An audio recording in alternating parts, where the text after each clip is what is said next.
Welcome friends. Last session में हम लोगों ने किया था इंडियन कॉन्ट्रैक्ट एक्ट में डेफिनेशंस का थोड़ा सा एनालाइजेशन कि अग्रीमेंट किसे कहते हैं, प्रॉमिस किसे कहते हैं और बाकी कुछ टर्म्स एंड कंडीशंस जो हम लोग सीखे थे। आज वाले सेशन में हम सीखने जा रहे हैं इसेंशियल्स ऑफ वैलिड कॉन्ट्रैक्ट। यानी लास्ट क्लास हमें पता चला था कि कॉन्ट्रैक्ट किसे कहते हैं। आज हमें पता चलेगा कॉन्ट्रैक्ट वैलिड हो इसके लिए क्या क्या टर्म्स एंड कंडीशंस जरूरी है। ठीक है, तो चलिए चलते हैं हमारे सफर में हमारे बुक के साथ। Essentials of valid contract as given in section 10 of Indian contract act 1872। क्या क्या कंडीशंस जरूरी है? Number 1, there must be an agreement. लोगों में आपस में अग्रीमेंट होना चाहिए। लास्ट सेशन में हम लोग देखे थे कि अग्रीमेंट क्यों जरूरी है। फ्री कंसेंट, फ्री कंसेंट का मतलब होता है कि अग्रीमेंट, मैंने क्या बताया था, अग्रीमेंट मतलब सारे पार्टीज, अगर दो का एग्जांपल ले तो दोनों जन अग्री होने चाहिए। अब अग्री कैसे? अपने मन से अग्री होने चाहिए, धमकी के बेसिस पे नहीं कि कनपट्टी पे बंदूक लगा के बोल दिया बोल अग्री है तुम। This is not done. ठीक है, फ्री कंसेंट, मैं अपनी मर्जी से इस एग्रीमेंट में आया हूं, मैं अपनी मर्जी से इसे कॉन्ट्रैक्ट बनाना चाहता हूं, किसी के दबाव में नहीं। Number 3, competency of the parties. Competency of the parties का मतलब हो गया कि दोनों पार्टी को लीगली तौर पे कॉन्ट्रैक्ट में एंटर करने का परमिशन है। I am competent to enter into a contract. The question is who is not competent to enter. एक बच्चा, अगर वो मान लीजिए जो 18 साल से कम है, वो बोलेगा मैं कॉन्ट्रैक्ट में एंटर होना चाहता हूं, लॉ बोलेगा नहीं बेटा अभी तुम छोटे हो, अभी आप कॉन्ट्रैक्ट में एंटर नहीं कर सकते, तो आप जब बड़े हो जाओगे तब कॉन्ट्रैक्ट बनाना। यानी he is not competent to enter into a contract. ठीक है, तो कॉम्पिटेंसी बहुत जरूरी है। Number 4, lawful consideration.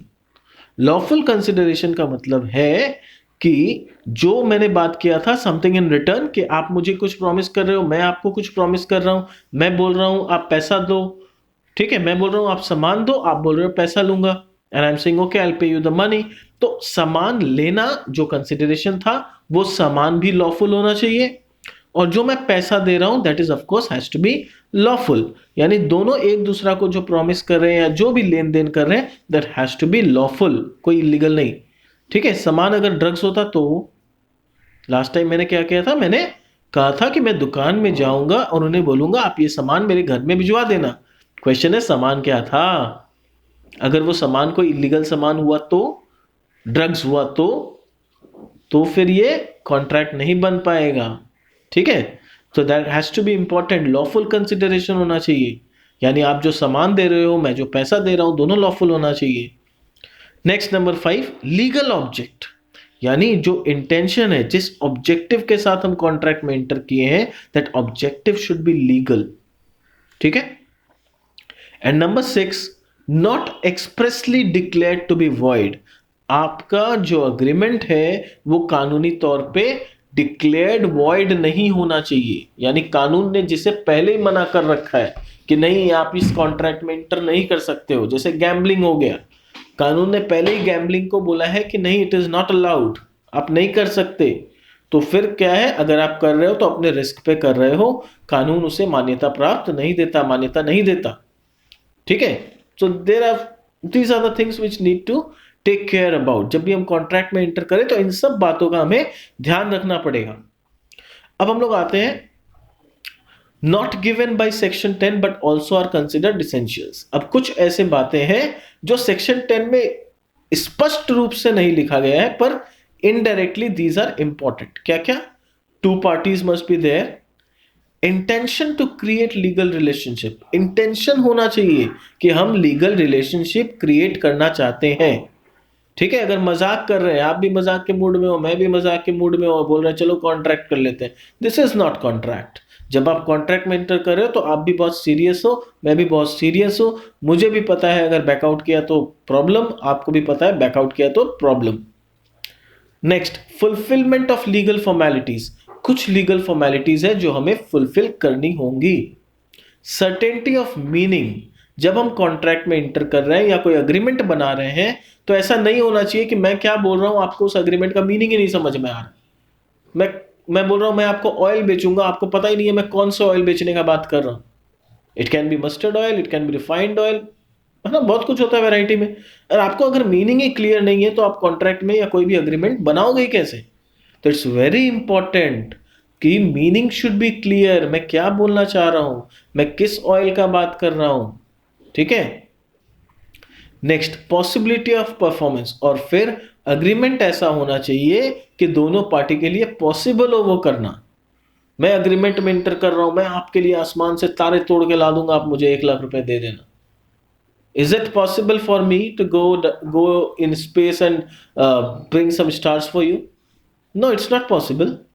तो अगर उसके परफॉर्मेंस का पॉसिबिलिटी ही नहीं है, ठीक है, तो पॉसिबिलिटी अगर नहीं है तो of course it can not result in a contract. और इनफैक्ट ये अग्रीमेंट भी एक मजाक का अग्रीमेंट है। ठीक है, तो इन सब बातों का हमें ध्यान रखना होगा। ये सेक्शन 10 में बहुत ज्यादा डिस्क्राइब नहीं किया गया है, बट ये सब इंटरनल फैक्टर्स हैं। ठीक है, तो चलो पढ़ते हैं क्या लिखा है। In terms of section 10 of the act, all agreements are contract.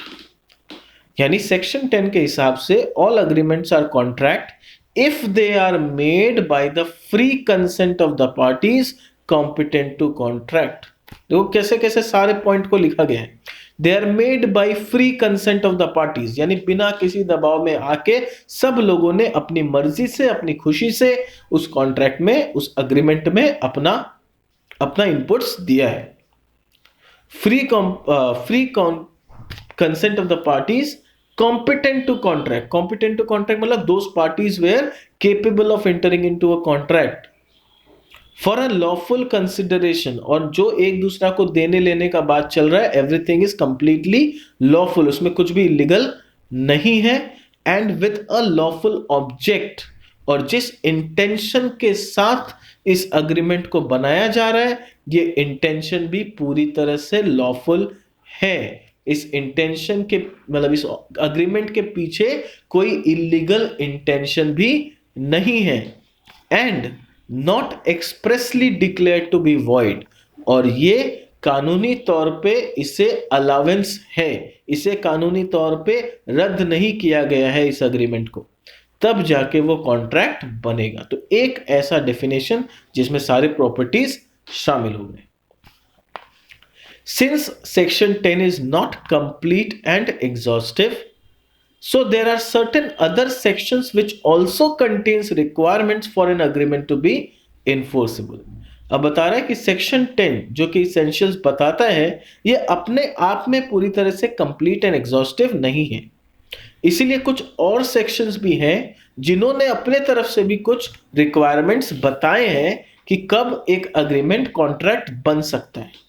Thus, in order to create a valid contract, the following elements should be present. Number 1, two parties. One cannot contract with himself, यानी एक इंसान अपने आप से contract नहीं कर सकता। Minimum 2 parties are required, ये हम सब जानते हैं। A contract involves at least 2 parties, one party making the offer and the other party accepting it. A contract may be made by natural persons and by other persons having legal existence, for example companies, universities, etc। अब ये बात हो रहा है कि contract में कौन दो लोग इंटर कर सकते हैं। दो नेचुरल पर्सन्स जैसे कि आप और मैं इंटर कर सकते हैं, या फिर जो अदर आर्टिफिशियल पर्सन्स है जिनको लीगली तौर पे मान्यता प्राप्त है, like companies, they have their individual existence, हम सब पढ़े हैं ये सब चीज, तो उनका अपना लीगल एग्जिस्टेंस है। तो एक कंपनी हुआ, यूनिवर्सिटी हुआ, ये लोग अपने नाम पे कॉन्ट्रैक्ट में इंटर कर सकते हैं। It is necessary to remember that identity of the parties are ascertainable. और ये बहुत इंपॉर्टेंट है ये जानना कि जिसके साथ हम इंटर कर रहे हैं उनका अपना लीगल आइडेंटिटी है या नहीं है। For example, to constitute a contract of sale, there must be 2 parties, a seller and a buyer. The seller and buyer must be 2 different persons, because a person can not by his own goods, मैं अपने दुकान में बैठ के अपनी दुकान से सामान नहीं खरीद सकता. In state of Gujarat versus Raman Lal and Company, when on dissolution of partnership, the asset of the firm were divided among the partners. Sales tax officer wanted to tax these transactions. It was held that it was not a sale. ठीक है, तो हुआ क्या था, sales tax officer आया, बोला कि आप लोग डिसोल्यूशन करके असेट अपने आप में बांट रहे हो, तो ये सेल है, मुझे सेल्स टैक्स दो. और कोर्ट ने बोला कि ये कोई सेल नहीं है, इसलिए इस पे सेल्स टैक्स नहीं बनता. ठीक है, it was held that it was not a sale. The partners being joint owner of those assets can not be both buyer and seller. और क्योंकि पार्टनरशिप का कोई सेपरेट एग्जिस्टेंस नहीं है, तो पार्टनरशिप के जो भी असेट्स होते हैं उसमें पार्टनर्स जॉइंट ओनर होते हैं, और ओनर अपने ही प्रॉपर्टी को खरीद रहा है, ये तो कोई लॉजिक नहीं हुआ. तो यहां पर ये सेल का ट्रांजैक्शन नहीं माना गया. Next point number 2, parties must intend to create legal obligations. Parties का इंटेंशन होना चाहिए कि हम लीगली तौर पे एक ऑब्लिगेशन लेना चाहते हैं, लीगली तौर पे अपने आप को बाउंड करना चाहते हैं. There must be an intention on the part of parties to create legal relationship between them. Parties में इंटेंशन होना चाहिए कि वो लीगल रिलेशनशिप में इंटर करना चाहते हैं. Social or domestic type of agreements are not enforceable in court of law. Please mark, very important. Social, जैसे मैंने फिल्म का एग्जांपल दिया था, याद है लास्ट सेशन में, तो वही social and domestic type of agreement are not enforceable in the court of law. Hence they do not result into contract. इसलिए वो लोग कॉन्ट्रैक्ट के दायरा में नहीं आते हैं. एग्जाम्पल दिया है, a husband agreed to pay to his wife certain amount as maintenance every month while he was abroad. जब वो बाहर गया था तो अपनी वाइफ को प्रॉमिस किया था कि मैं हर महीना इतना रुपया तुम्हें भेजूंगा. हस्बैंड फेल्ड टू पे द प्रॉमिस्ड अमाउंट. हस्बैंड नहीं दे पाया promised amount. Wife sued him for the recovery of the amount. Wife ने उसके ऊपर केस कर दिया कि तुमने मुझे प्रॉमिस किया था हर महीना इतना रुपए घर चलाने के लिए दोगे, क्यों नहीं दिया. Here in the case, wife could not recover as it was a social agreement and the parties did not intend to create any legal relation. और यहां पर क्या हुआ, इन केस ऑफ वाइफ ने केस किया पर वो केस हार गई, क्योंकि कोर्ट ने बोला देखिए ये आप लोग के हस्बैंड वाइफ का निजी मामला है, इट्स अ सोशल एग्रीमेंट, और ये आप लोग दोनों को खुद सल्टाना होगा, कोर्ट आपको पैसा नहीं दिलवा सकता.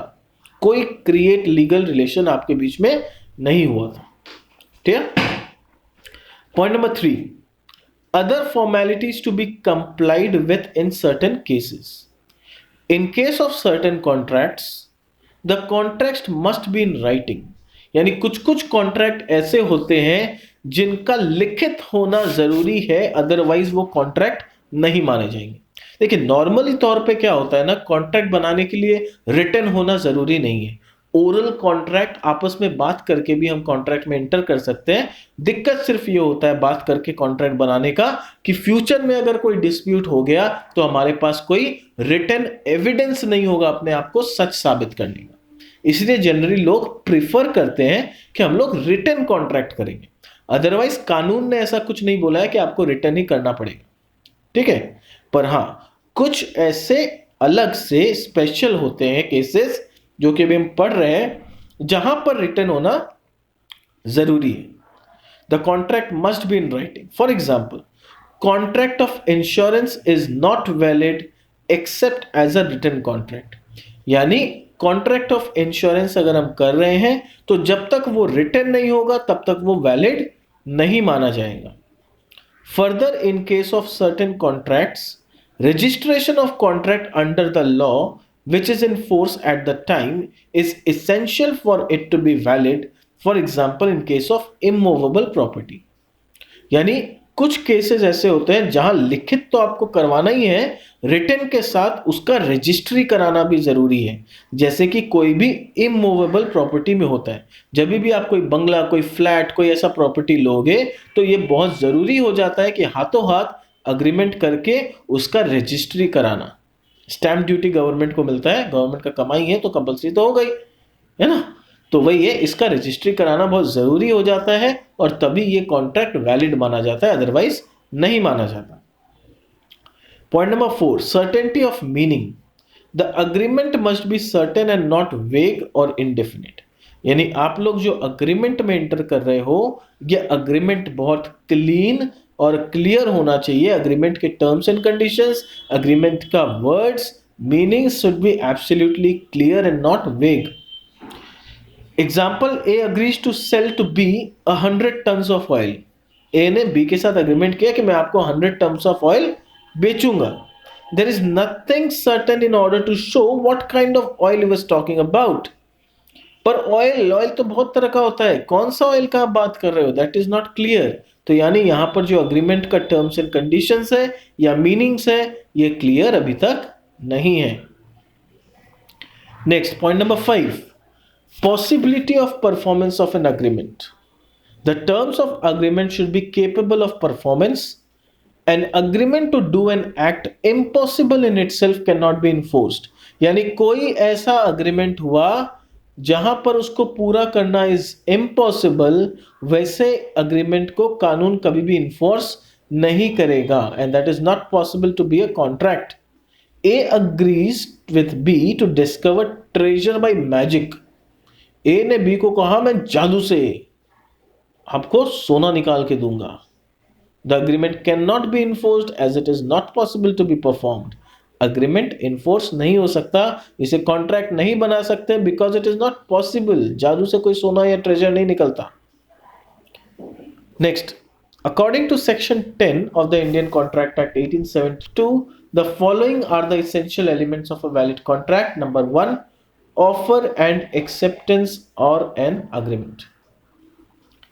An agreement is the first essential element of valid contract. यानी कॉन्ट्रैक्ट वैलिड बनाने के लिए सबसे पहले एक सही अग्रीमेंट होना जरूरी है।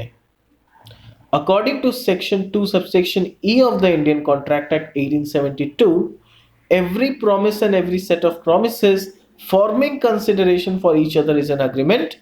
हर promise जो एक दूसरा को किया गया है, it becomes an agreement. And according to section 2 subsection B, A proposal when accepted becomes a promise. अब promise क्या है?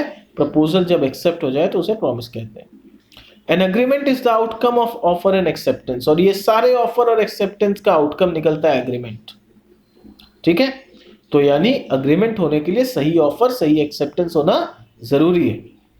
Number 2, free consent. 2 or more persons are said to consent when they agree upon the same thing in the same sense. Very important. When they agree upon the same thing in the same sense. When they agree upon the same thing in the same sense. This can also be understood as identity of minds in understanding the terms such as consensus ad idem.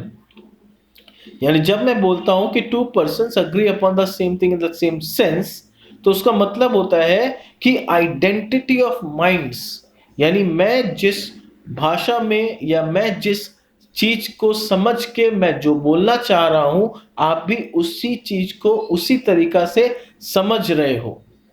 ठीक है, मैंने बोला क्या आप मेरा tiger खरीदोगे? आपने सोच लिया असली का टाइगर, आपने बोला हाँ खरीदूंगा, बाद में निकला मेरा कुत्ता। मैंने कहा मेरा तो कुत्ता का नाम टाइगर था। हो गया ना अंडरस्टैंडिंग में गड़बड़।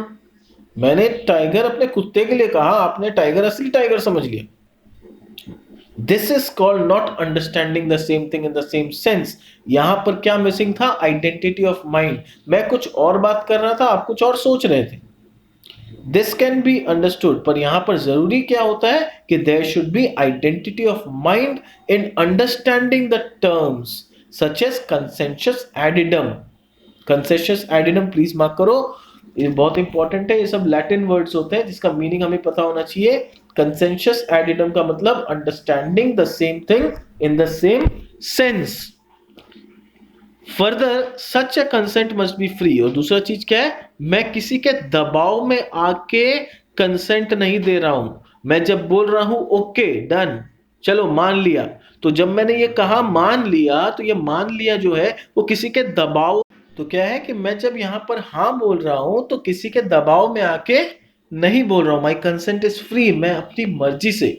ठीक है, आप लोगों ने देखा होगा बहुत बार मूवीज में या सीरियल्स में लिखा रहता है, मैं अपने पूरे होशो हवाश में बिना किसी के दबाव में आके dash dash dash dash dash है होता है। तो इसका मतलब क्या, he wants to make sure that the agreement is entered into with a free consent. अब क्वेश्चन आता है कि कंसेंट जो फ्री है, ठीक है, समझ में आया, बिना किसी के दबाव में, बट और क्या क्या कंडीशन हो सकता है जब कंसेंट को फ्री ना माना जाए। तो देखिए इसमें 5 चीजें शामिल हैं। क्या क्या?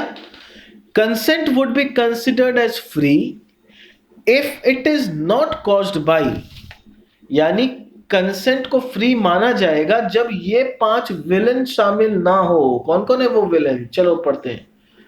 ठीक है, पहला विलन है कोरेशन। कोरेशन मतलब धमकी, ब्लैकमेलिंग, दबाव डालना। ठीक है, ठीक है, आप अगर मेरा ये काम नहीं करोगे तो मैं आपको जान से मार दूंगा, दिस इज कोरेशन। मैं आपके बच्चे को छत्ते से गिरा दूंगा, दिस इज कोरेशन। ठीक है, ये धमकी हुआ, ब्लैकमेलिंग जिसको बोलते हैं। अगर ब्लैकमेल में, धमकी में आके मैंने कोई अग्रीमेंट में एंटर किया है तो that is consent is not free. दूसरा, अनड्यू इन्फ्लुएंस। अनड्यू इन्फ्लुएंस मतलब किसी इंसान ने अपने पोजीशन का फायदा उठा के आपको एक तरह से इनडायरेक्टली ब्लैकमेल करने का कोशिश किया, that is called undue influence. Undue influence में कंडीशन क्या, देखो कोरिशन और अनड्यू इन्फ्लुएंस में क्या डिफरेंस है। कोरिशन में एकदम दादागिरी वाला हिसाब हो जाता है, अनड्यू इन्फ्लुएंस में क्या, बड़े प्यार से ब्लैकमेलिंग किया जा रहा है।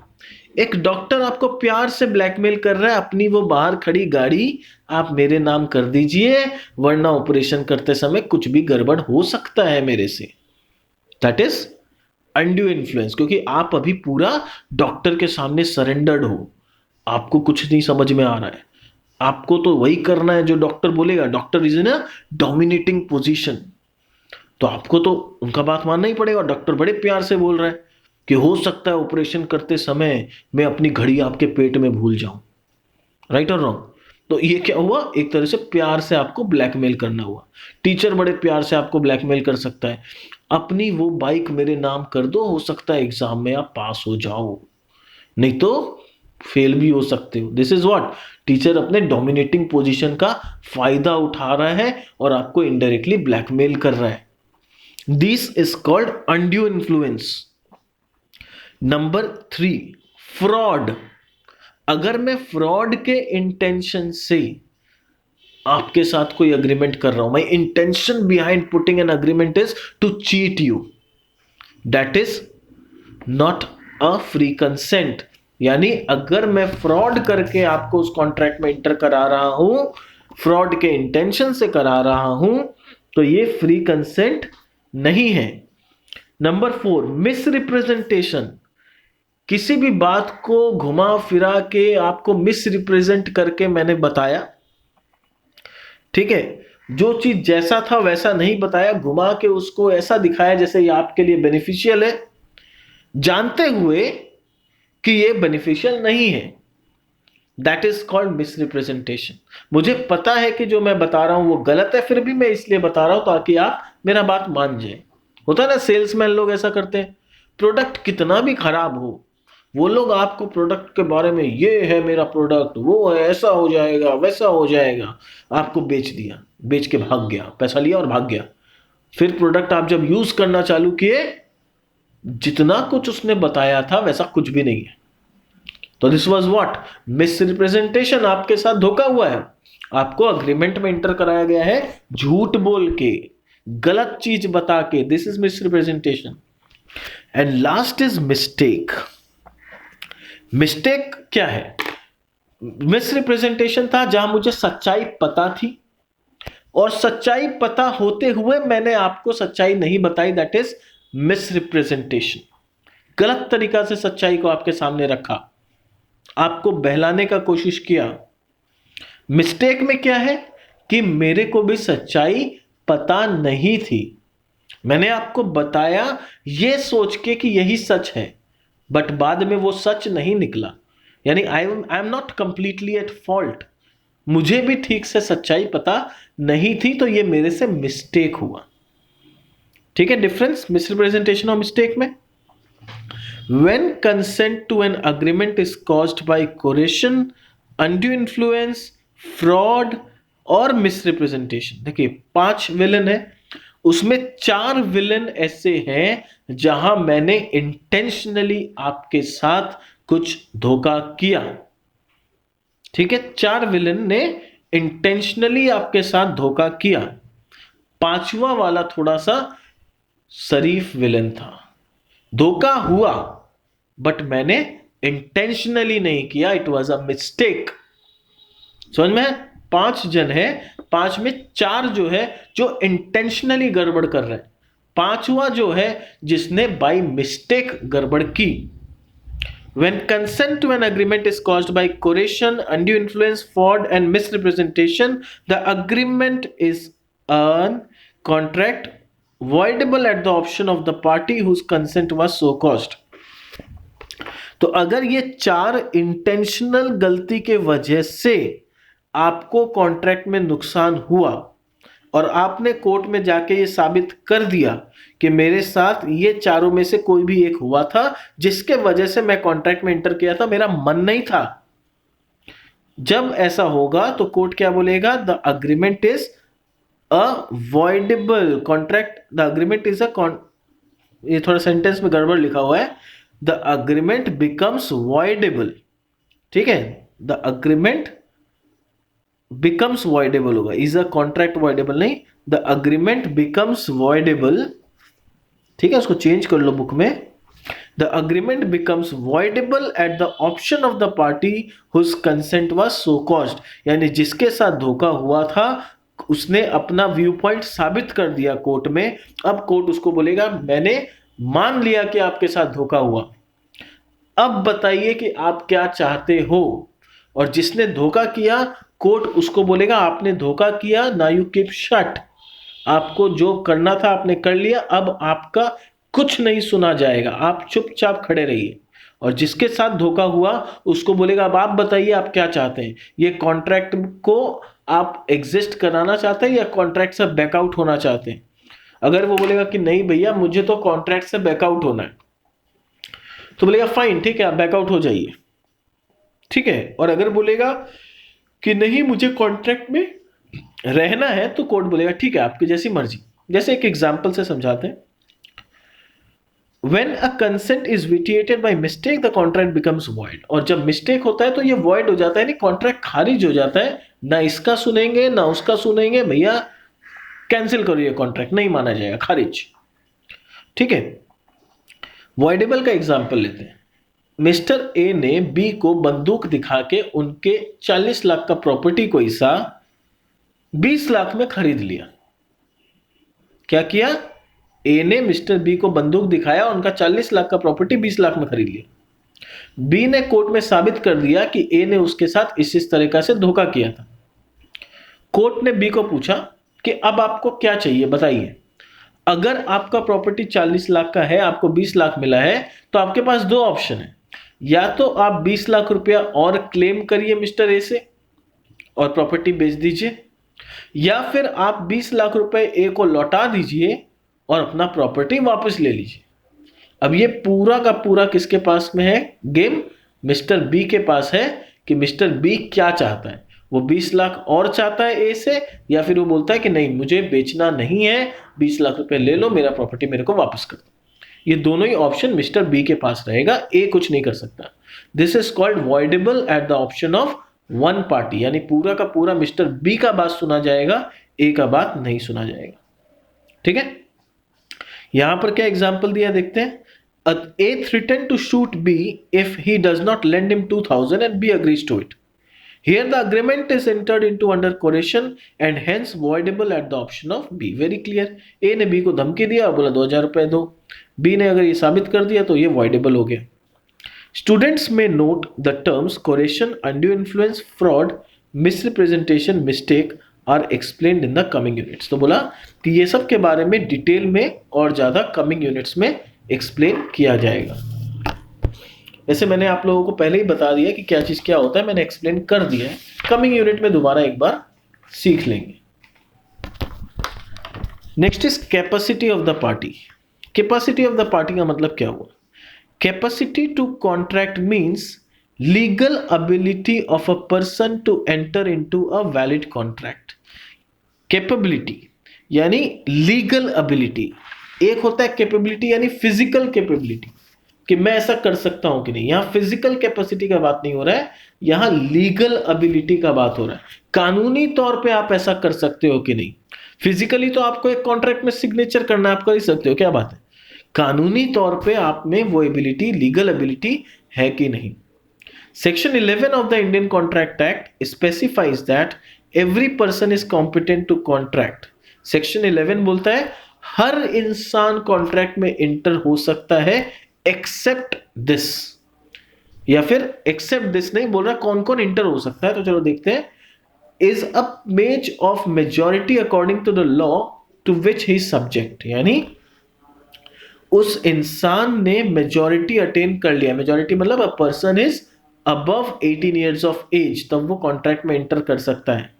Number B is of sound mind, यानी mentally he is sound, mentally he has no problem. A person with unsound mind, जिसे हम नॉर्मली तौर पे पागल कहते हैं, वो कॉन्ट्रैक्ट में इंटर नहीं कर सकता। And number C is not disqualified from contracting by any law to which is subject. यानी कभी कभी क्या होता है, कुछ लोग जो मेजर भी हैं, जो मेंटली साउंड भी हैं, फिर भी वो लोग को कानूनी तौर पे मना किया गया है कि नहीं, आप इंडिया में कॉन्ट्रैक्ट में इंटर नहीं कर सकते। ठीक है, they are disqualified from entering into a contract. अब ये डिस्क्वालिफाइड लोग कौन है, वो अभी हम लोग डिटेल में पढ़ते हैं। तो यहां पर डिटेल में एक्सप्लेन किया है qualification A and B. A क्या है? Refers to the age of the contracting person, that is a person entering into a contract must be of 18 years of age, कम से कम उसका एज 18 ईयर्स होना चाहिए। Person below 18 years of age are considered minor, therefore not capable of entering into a contract. Clear? B requires a person to be of sound mind, that is he should be in his senses, उसका दिमाग सही तौर पे काम चल कर रहा है, he is a rational human being, so that he understands the implications of the contract at the time of entering into a contract. यानी जिस समय वो कॉन्ट्रैक्ट में इंटर कर रहा है, वो कॉन्ट्रैक्ट के इम्प्लीकेशन को समझ पा रहा है कि उस कॉन्ट्रैक्ट में इंटर करने से उसके ऊपर क्या कॉन्सिक्वेंसेस आएगा। ठीक है, तब बोला जाता है he is in a right frame of mind. A lunatic, an idiot, a drunken person और under the influence of some intoxicant is not suppose to be a person of sound mind. यानी आप sound mind के कब नहीं कहलाते हो? आप lunatic, आप नहीं, मतलब कोई भी इंसान अगर ल्यूनेटिक है, ल्यूनेटिक मतलब जो बीच बीच में खिसक जाता है, बोलते हैं ना इसका खिसक गया है, तो सनक जाता है बीच बीच में, सन की जिसको बोलते हैं, दैट इज ल्यूनेटिक। इडियट, जिसको कुछ समझ में ही नहीं आता है। ड्रंकन पर्सन, कोई नशा की हालत में है, कोई इंटॉक्सिकेट हो रखा है, उस पॉइंट पे वो कोई कॉन्ट्रैक्ट में इंटर नहीं कर सकता। Point number C requires that a person entering into a contract should not be disqualified by his status, यानी जो पर्सन कॉन्ट्रैक्ट में इंटर कर रहा है वो डिस्क्वालिफाइड नहीं होना चाहिए। अब आता है किसको डिस्क्वालिफाइड बोलते हैं। Such persons are alien enemy, यानी अगर एलियन मतलब यानी कि मार्स से कोई आया है, राइट। एलियन का मतलब सिर्फ मार्स से आने वाले लोग नहीं होते हैं, एलियन का मतलब है कोई भी फॉरेनर। ठीक है, बहुत लोगों को एलियन का मीनिंग नहीं पता। ठीक है, उनको लगता है कि एलियन का मतलब वो मार्स से आने वाला कोई यूएफओ और समथिंग, नहीं, एलियन का मतलब होता है फॉरेनर। तो कोई भी foreigner enemy, enemy means what, जिस कंट्री के साथ अगर हम वॉर पे हैं, उस कंट्री का कोई भी बंदा आके मेरे देश में कॉन्ट्रैक्ट नहीं कर सकता। नंबर बी फॉरेन सॉवरेनियर्स, फॉरेन के कोई सॉवरेनियर्स है, वो लोग को इंडिया में कॉन्ट्रैक्ट करना अलाउड नहीं है। कन्विक्ट्स, कन्विक्ट्स यानी जो जेल के अंदर बंद है, जिनके ऊपर कुछ कानूनी तौर पे इल्जाम लगाया हुआ है और उनको पनिशमेंट मिला हुआ है, वो लोग कॉन्ट्रैक्ट में इंटर नहीं कर सकते। They are disqualified unless they fulfill certain formalities required by law. ये लोग डिस्क्वालिफाइड होते हैं, बट हाँ, कानूनी तौर पे अगर वो कुछ फॉर्मेलिटीज को पूरा करें तो शायद उनको परमिशन मिल जाए इंटर करने का। Contracts entered by a person not competent to contract are not valid. अगर कोई नॉट कॉम्पिटेंट पर्सन कोई कॉन्ट्रैक्ट में इंटर कर भी जाता है तो उस कॉन्ट्रैक्ट को कानूनी तौर पे मान्यता नहीं मिलता है, the contract is not valid. Number 4, consideration. It is referred to as quid pro quo. Consideration का क्या मतलब है? Quid pro quo. Quid pro quo का मतलब है समथिंग इन रिटर्न, जो मैंने आपको बताया था। A valuable consideration in the sense of law may consist either of some right, interest, profit or benefit accruing to one party or some forbearance, detriment, loss or responsibility given, suffered or undertaken by the other। यानी valuable consideration lawfully किसको माना जाता है? जब किसी party को कोई right मिले, इंटरेस्ट मिले, प्रॉफिट या बेनिफिट मिले एक पार्टी को, और वो कौन दे? दूसरा पार्टी दे, which is forbearance, detriment, loss और रिस्पॉन्सिबिलिटीज गिवन, सफर्ड और अंडरटेकन बाय द अदर। यानी सामने वाला को कुछ अपने पास से सैक्रिफाइस करके दूसरे को देना पड़ा, दैट इज अ कंसिडरेशन। यानी जब मैं आपसे सामान ले रहा हूं तो आप सामान को सैक्रिफाइस कर रहे हो, जब मैं आपको पैसा दे रहा हूं तो मैं पैसा को सैक्रिफाइस कर रहा हूं। आपके लिए पैसा गेन है, मेरे लिए पैसा सैक्रिफाइस है। मेरे लिए सामान गेन है, आपके लिए सामान सैक्रिफाइस है, यानी that is consideration. Clear? Next, lawful consideration and object. The consideration and object of the agreement must be lawful. यानी जो कंसिडरेशन, सामान लेन देन का बात हो रहा है, वो लॉफुल होना चाहिए, और जिस इंटेंशन के साथ एंट्री कर रहे हैं वो भी लॉफुल होना चाहिए। सेक्शन 23 स्टेट्स दैट कंसिडरेशन और ऑब्जेक्ट इज नॉट लॉफुल। यानी कब कंसिडरेशन को या ऑब्जेक्ट को लॉफुल नहीं माना जाता है? If it is prohibited by law. अगर लॉ ने वैसा करने के लिए मना किया था, आप वैसा कर रहे हो, इसका मतलब इट इज नॉट लॉफुल। और it is such as would defeat the provisions of law. या तो वो ऐसा है जिससे कानून का कोई प्रोविजन डिफीट हो रहा है, लॉ को आप तोड़ के किसी तरह का कोई कॉन्ट्रैक्ट बना रहे हो, not allowed. If it is fraudulent, या इसके इंटेंशन फ्रॉड करने के हैं, और involves injury to a person और प्रॉपर्टी ऑफ अनदर, जिसको फ्रॉड करके आप कर रहे हो, लोगों को धोखा दे रहे हो, या फिर आप ऐसा कोई अग्रीमेंट कर रहे हो जिससे किसी थर्ड पार्टी को कोई इंजरी हो सकता है, उसके पर्सन को या उसके प्रॉपर्टी को। ठीक है, ए और बी ने कॉन्ट्रैक्ट किया, सी का घर में बम लगा के उड़ा दो, तो आप क्या कर रहे हो? आप एक ऐसा अग्रीमेंट कर रहे हो जिससे किसी थर्ड पार्टी सी को पर्सनली या उसके प्रॉपर्टी को नुकसान हो सकता है।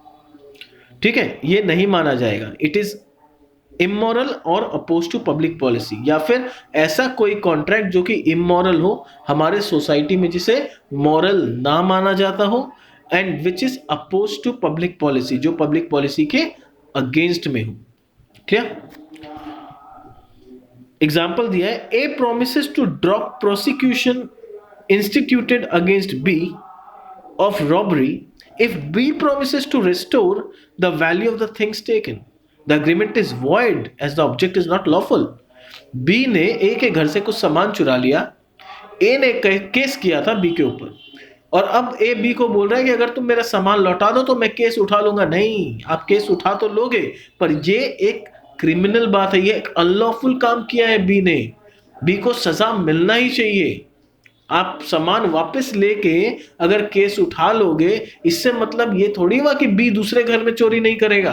आपका सामान लौटा दिया, किसी और का सामान चुराएगा, that can not be allowed. Next, number 6, not expressly declared to be void.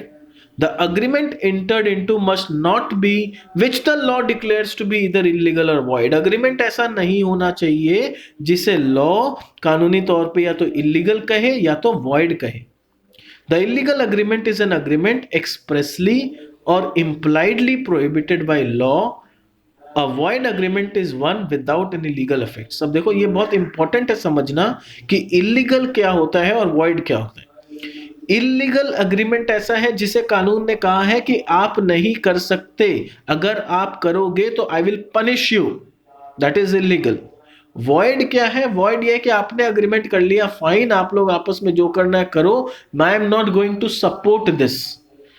यानी वॉइड में लॉ बोल रहा है कि मैं आपको सपोर्ट नहीं करूंगा, but I will not punish you इधर। और इलीगल में बोल रहा है सपोर्ट तो दूर का बात है, आई विल पनिश यू। ठीक है, तो this is the difference between an illegal contract and a void contract. Example दिया, थ्रेट टू कमिट मर्डर और मेकिंग और पब्लिशिंग डिफेमेटरी स्टेटमेंट और entering into an agreement which are opposed to public policy are illegal in nature. Similarly, an agreement in restraint of trade, marriage, legal proceeding, etc. are example of void agreement. यानी अगर आप agreement to restrain to trade, अगर कोई trade करने से किसी को रोक रहे हो या शादी करने से रोक रहे हो, जब तक दोनों पार्टी आपस में ओके है, कानून को कोई प्रॉब्लम नहीं है। कानून ने कहा ये मत करो, बट अगर आप लोग आपस में ओके हो तो फाइन, मुझे कोई फर्क नहीं पड़ता।